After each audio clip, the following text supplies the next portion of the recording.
change the order because I was not going to talk about the Brotherhood. I was going to address the issue of salafism. And the reason why that is more important is of course, given the violent dimension. And what I will do is to highlight a study that we did for the Swedish Civil Contingency Agency. We began with the violence, and we looked and we mapped out what does this ecosystem look like in 17 different cities. From that, we were able to deduce who are the prominent imams who are sort of projecting particular messages. The reason why we were interested particularly in the salafism was because it is, as many countries have recognized, like Germany, like the Dutch particularly, doing regular reports about the anti-democratic order. There are elements within the ideology that restricts fundamentally other people's human rights and freedoms, particularly women, and particularly women's ability to be able to act as independent free agents within a democracy. I'm going to transport you to Stockholm, Sweden, not just Stockholm, but Sweden. It's 14 degrees, it's raining. I'm very happy I'm here. But before I sort of launch in, I have some slides, so you don't have to look at me the whole time. I just want to say a few things, because in Sweden we have both Muslim Brotherhood-inspired organizations. There are no direct links, and some of my colleagues that Lorenzo has been speaking to is investigating what are those, what are the contours of those sort of organizations. And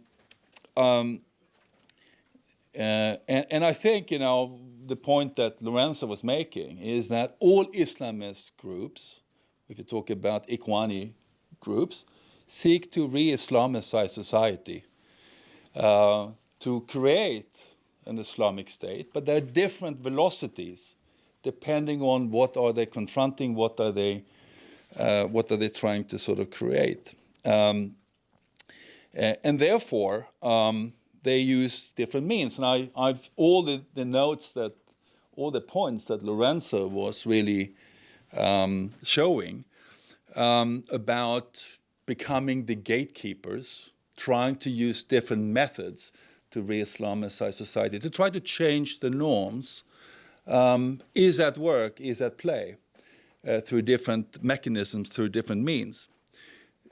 The good news is, and that would be my sort of last thing I would say about them, is that I think I'm not so worried about the Muslim Brotherhood's ability to be able to influence the political order or democracy within the West. It's self-correcting, and media does their part in outing, but also the norms and guidelines we have is self-correcting in particular countries. I can only speak about my own country or even Denmark or even the Nordic countries. I'm not worried that there is going to be a radical change of norms, because the forces that are fighting for individual rights and freedoms are so strong that I simply can't see it. When we have had attempts at entryism, they have been outed. When you have had attempts at trying to create, but there are fundamental difficulties and issues with it, particularly when it comes to the issue of integration, particularly when it comes to the issue of polarization, particularly when it comes to the issue of buying into a national narrative. And there, I think, policymakers and others not only have to understand what are the contours of the Muslim Brotherhood, but also having to sort of be smart about how can we devise ways and means, and how can we clip the wings of efforts to try to re-Islamicize society, to try to separate girls and boys in swimming lessons, etc. These are small, gradual ways in which we have to be wary about, and therefore I think political leadership have to be much more educated and savvy. I would have to say also, Lorenzo talked about the British parliamentary inquiry that Tony Blair, and I read that, and I noticed one very sort of stark observation. There is, if you look at the documents that's in there, you'll see a line by the now dead Sir Charles Farr, who was the chairman of the Joint Intelligence Committee. Now, he's a person with vast insight, intelligence insight. And he said something really interesting about this. There are superstructures that in his mind are very uncontroversially showing that, for example, the Federation of Islamic Organizations in Europe, he says categorically that is a Muslim Brotherhood organization. Now, the difficulty is how do you prove, because they disguise, you have to have evidence on the personal level. And the difficulty is how do you prove that? So there are some superstructures one should be wary about in relation to this. Now, let me move on to Salafism, Sweden, 14 degrees, raining. Is this the one? Yes. So I'm going to race through these. That's just a sort of maybe raising more questions than answers. But I just want to sort of give you, I want to bring you to Sweden. I want to go down and to show you what are some of the different dimensions that we are looking at. I listened to the Belgian police commissioner yesterday. I thought, has he plagiarized me or have I plagiarized him? Because I've been speaking about ecosystems always. We tend to look at the individual cases. We don't see the tree for the forest. This is how the intelligence world looks like. This is how even, I guess, mapping out the Muslim Brotherhood would look like. This is where I work. Actually, in Herzliya IDC, you have a better facilities. I have to applaud you, those of you who are working and studying here. But I wanted to show two individuals up there who are standing with me. The first one is the leader of Nahdlatul Ulama in Indonesia, the world's largest Muslim organization, who is a beacon against fighting extremism in Indonesia, in Southeast Asia. And they have recognized, I've been with them, they invited me to they had an international conference on moderate Muslim leaders, and the whole purpose was to fight extremism within Islam. I can't do it. You cannot do it. It has to be from within. But they also are a beacon against something else that's very important, and that is Islamophobia. There is Islamophobia, and they've come over many times to have to show the humanistic elements of the faith itself, Islam as a faith. And that is important to be able to differentiate this mosaic of different orientations. When I hear Islam, I tune out. I don't want to hear Islamic fundamentalism. I don't want to hear about Islam. I want to hear specifically what orientation are you looking at, because without that precision, we are going to get into a huge minefield, and it's only going to fuel the anti-Muslim, anti-rhetoric, and I feel very strongly about that because I'm seeing the same contours I saw in 2012, 2013, 2014, when you had all the ISIL sort of archipelago of people showing support. I see the same thing in the right-wing scene. And we are looking into that as well. It's very important that the more you provoke, the more you confront this issue head-on, the more you're going to get a reaction, the more it may grow.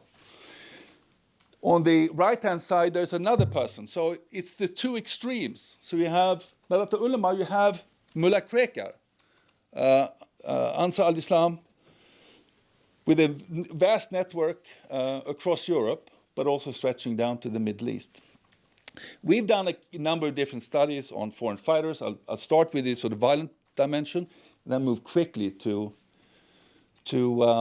the what we found in our report about the Salafi issue.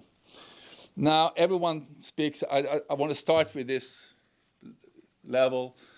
I wrote a paper. If you Google my last name, Ranstorp, root causes, you can read it in 4 pages. I did this for the Radicalisation Awareness Network, just to show the complexity of violent extremism, the different dimensions that are involved. Ideology is always involved in some level. The issue there is about the depth of knowledge themselves, of people having the depth. You have the individual, you have social, political, ideological, you have cultural identity issues and crises, particularly in the West, and you have other triggering mechanisms. All of that doesn't create sort of the problems, the interlocking combinations like a kaleidoscope. Why are there some areas that stick out than others? We heard from the Belgians. He showed yesterday the multiple dots on the map. You have group dynamics, you have radicalizers and groomers, and then you have social media that acts as an accelerant. In some cases, it can be much more prominent. Whether you talk about the Muslim Brotherhood or Islamism or Salafism, there are also different narratives at work. And I'm not going to go through them, but you can see that there are different narratives that are being projected about fueling grievances, about feeding marginalization, about also political narratives that are very much at the West is at war with Islam. And there are lots of multiple crises that is showing that we are the victims, etc. There's also, of course, the ideological religious legitimacy. In the case of jihadism, it's framed within an apocalyptic dimension. And it's also about other issues in terms of the narratives. On the social level and social dimension, let me show you the epicenter of jihadism in Gothenburg, right? So people say socioeconomic dimensions doesn't really matter. Yes, it does, in terms of collecting individuals who are more vulnerable. And these are some of the issues and dimensions. It's a crowded space in these segregated suburbs where either Ikhwani or Takfiri or Salafi influences are at work. And that's why you get this sort of concentration and focus. And within that environment, you also have, of course, the different imams. It's surprising also when we talk about the issue of radicalization, etc., that very few studies have done and looked at the issue of what are sort of some of the competing theories and what do they show. And as you can see, there are lots of interesting dimensions. This is Olof Götze Astrup's meta-analysis of all the literature on radicalization. What does it show? In Sweden, anyone here been to Sweden? I can see 2 Swedes, 3, 4, 5, 6, everyone. Should we do this in Swedish? We have a very active environment, right, on the violent side. And of course, you can see that we have probably more violent extremists than any other, than other neighboring countries combined. So, put Denmark, Norway, Finland together, we have more extremism on all these sort of different dimensions. This, of course, was the most extreme issue. Luckily, he only killed himself. He had been living in the UK for a while, been to the Middle East, and he managed only to kill himself. But you can imagine the amount of explosives he had on him, what would have happened. Of course, we had the Stockholm attack as well. So we've had this problem. Really interesting operational dimensions. He was from Central Asia, not the Middle East. And this was, he had planned the attack. He was actually in contact as he was driving, speaking into his phone as he was driving over people. Of course, the attack took 75 to 95 seconds. He was a denied asylum seeker. We've also had a lot of FTFs. I heard the figure 500. It's only 300, but still a lot. There could be other individuals. But here's the interesting dimension. Lots of women. 75% are Swedish citizens. 34% were born. So the further north you get, the more wealthy, and this is what we discussed in the last panel, the more problems you have. And also they all live in, 80% come from 4 cities: Gothenburg, Stockholm, Örebro, and Malmö. The crime terror nexus, this is not our study, but I urge you maybe to look at that. This is the largest study ever done on the nexus between crime and terror, done by Stockholm University. Okay. 15,000. Now, we also looked at the issue, and this is the ecosystem. We have lots of financial dimensions onto the FTFs. And here, the financial dimensions are important to understand. You can see lots of money flowing in, lots of money flowing out. But also, I mean, today, in the news in Denmark, there are some jihadists who were committing through 18 companies VAT fraud for 80 million euros. They left for the conflict zone. So we're talking about lots of money being siphoned off. And you also see these environments, these other environments, the Salafi environments being very sort of much engaged. We had this assignment from Civil Contingency Agency. It's 265 pages in Swedish. There is an English summary on about 25 pages. We looked at the milieus. We looked at the social media preachers. And of course, Salafism. There are lots of different works. I could highly recommend. I can highly recommend Shiraz Maher's book about Salafi jihadism. We are coming out with a fact book on Salafism. But there it is, as Rahel was saying before, it's a very binary worldview. Everything is divided into what is halal, what is haram. It's highly regulatory. It amplifies honor-related dimensions as well. But there are also different orientations. But there's a gliding scale between all of these different issues. That's why Salafism is an issue. So it's developed over time, and I'm just going to give you a snapshot of what it looks like. It's developed over time. It's important to focus on structures, and it's not a million-dollar question why some areas have stood out as particularly problematic. It's a very busy picture. Anyone here from the U.S. military? No? Oh. Not interested in nonviolent Islamism. He was probably one of the highest-ranking individuals, Mohammed Mummo. He was Abu Musab al-Sakawi's man in Mosul.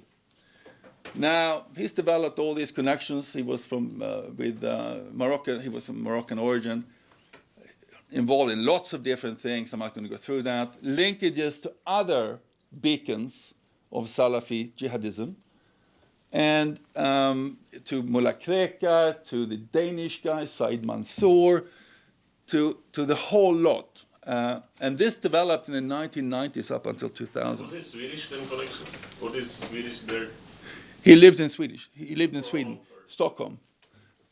He came to Sweden, I think, in 94, 90. Yeah. He married a Swedish woman. So basically, the highest-ranking Salafi jihadists were the people I'm going to show you: Mullah Kreka in Norway and Said Mansour. There's a heavy Moroccan dimension which came in the 1990s due to the different conflicts. And of course, there were other individuals. He popped up into the to the UN listing system, and there was another person who he was listed as a care of address. Now, it just shows how the interconnected world of the ecosystem on the international level, how it works, because this guy is connected to David Headley, right? You know, David Headley in Mumbai. And of course, the 4 Swedes who did the attack against the Posten were also connected to this sort of dimension. Of course, also, one of the guys who carried out the Paris attack, Mohammed Belkaid, he worked for this guy in Stockholm. So it's a mesh, you know, very small environment. And of course, there's also connection to a very important group. You can see Cage UK, who is making life really difficult in the UK, trying to undermine the prevention dimension. Now, we looked at what are these imams, what are they doing, etc. And we saw strong social relations. It wasn't very difficult to map out these different dimensions. This is a picture we took. You can see some of these individuals. The preachers appear on preaching tours, etc. And they're key leadership figures. Now, after we mapped out exactly their involvement with problematic elements, and they're now detained by the Swedish Security Service under a particular law. All their names are public, so I'm not disclosing anything secret.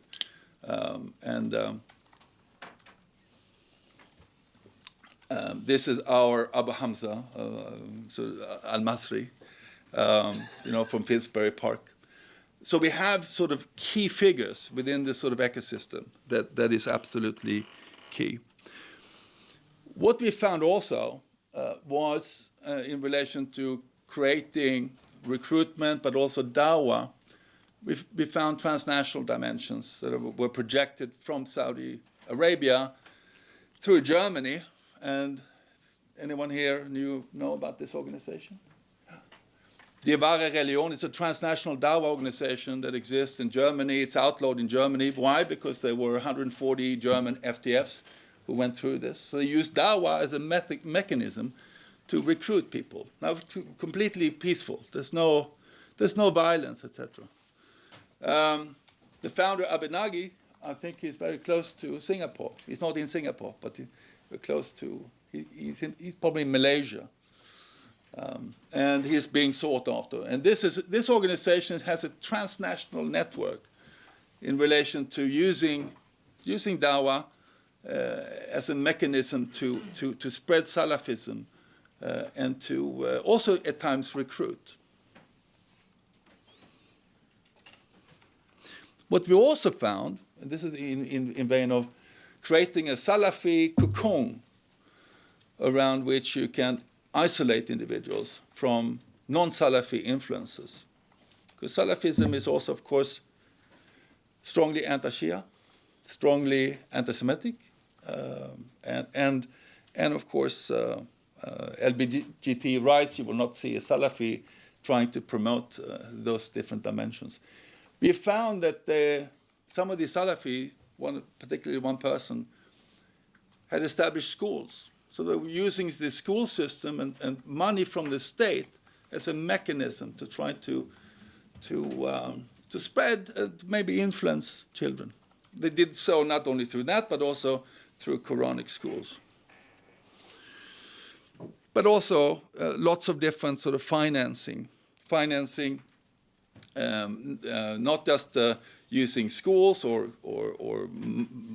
should we say, foundations and others that was created, but also they established companies, lots of different legitimate companies, both in terms of business, but also in terms of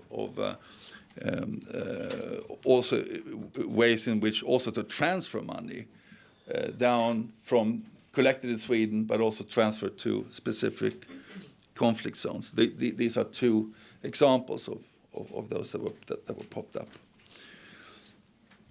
So I guess the issue in Sweden, and I spoke to some Salafi the more Puritan Salafi orientation.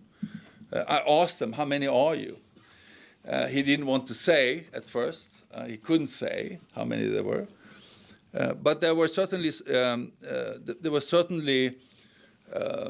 divisions between those that were more puritanically orientated, and those that were more takfiri, jihadi orientation.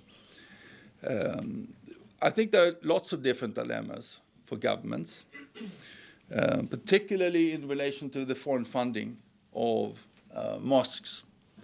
Very few government agencies have a handle on where the money is how the money is coming in, but more importantly, how is it influencing mosque boards? How is it influencing mosque boards? There was 1 in 4 mosques in Sweden are funded, according to an investigation by a newspaper, by Saudi Arabia. Some of the more problematic ones are funded by Qatar. I mean, those who have FTFs maybe connected to them. But you also have the institutionalization of violent extremist platforms or non-violent extremist platforms. You have the establishment of schools. You have the establishment of also Quran schools. You have the social welfare sector that either is being milked but also being used. And you have all these establishment of companies, charities, humanitarian organizations. I think it's a little bit easier to deal with the Salafi dimension than the Ikhwani or the Muslim Brotherhood dimension. But when you go out to these segregated suburbs in Gothenburg or Stockholm, etc., you will see, or when you ask, what mosques do you have? What are the big ones? They will either say, in Gothenburg we have a big Salafi mosque, which is the epicenter.